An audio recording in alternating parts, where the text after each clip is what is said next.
Naturally, this event gets a rise out of the crowd, verses 9 to 11. And all the people saw him walking and praising God, and they recognized him as the one who sat at the beautiful gate of the temple, asking for alms. And they were filled with wonder and amazement at what happened to him.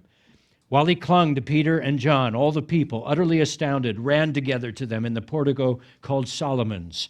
And when Peter saw it, he addressed the people. Men of Israel, why do you wonder at this?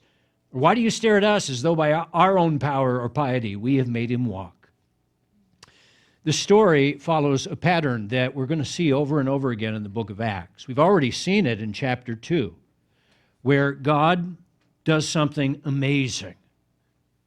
And then all the people that are around witnessing it gather together.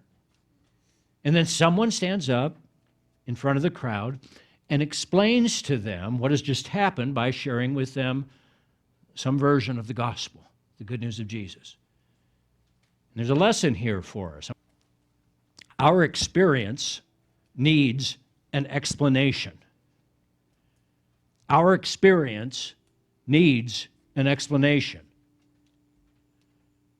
People today in our enlightened postmodern age have a tendency to say that experience is all that matters. What the experience means, or the truth behind the experience, well, that's all up to you. Do you agree that that's heard a lot today? If you experience something, then who are we to question you about it? And we see this thinking all the time today, but there's a gaping hole in this philosophy. In the name of experience, a man will leave his wife and children because he enjoys the feelings of a new relationship where he's free from the responsibilities of having to be a father and a husband. His experience of endorphins, his surge of serotonin, makes his decision seem right. Religious people will even say, well, God is leading me to do this. God's in this. But when we determine God's will by what feels good and not by what is good, we set ourselves up for a boatload of trouble. So many people flock to churches today to get experiences, not to gain truth. That's what we do outside of church. I mean, we're kind of all the same way. We're drawn to TV shows that have video footage of amazing things, weather gone viral. I've been binge watching that silly show for a while. Car crashes. L.A. loves to, every time there's a car chase in L.A., they'll show it on the news and everybody runs to their TVs. Things that explode, waterfalls that burn like fire in the setting sun. We love our movies to be filled with more and more awe-inspiring special effects. We want our church life to be the same, don't we?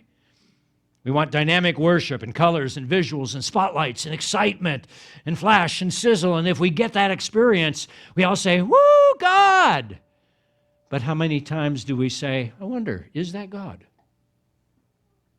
Not only that, but when suffering comes, we say, yuck, get this out of here. Or when God seems distant or life gets hard, we pout and have spiritual tantrums. I was thinking about this the other day as I was looking at this passage. We are warned in the Bible that the end times Antichrist, the final world ruler, is going to come and do miracles, counterfeit signs, all kinds of razzle-dazzle, kind of like Hitler and Nazi Germany and all the pageantry. And those people who crave experience more than truth will be deceived. The Bible makes it very clear that experience and truth are two separate categories. And in the end, it is not the experience that validates the truth. It must be the truth that validates the experience.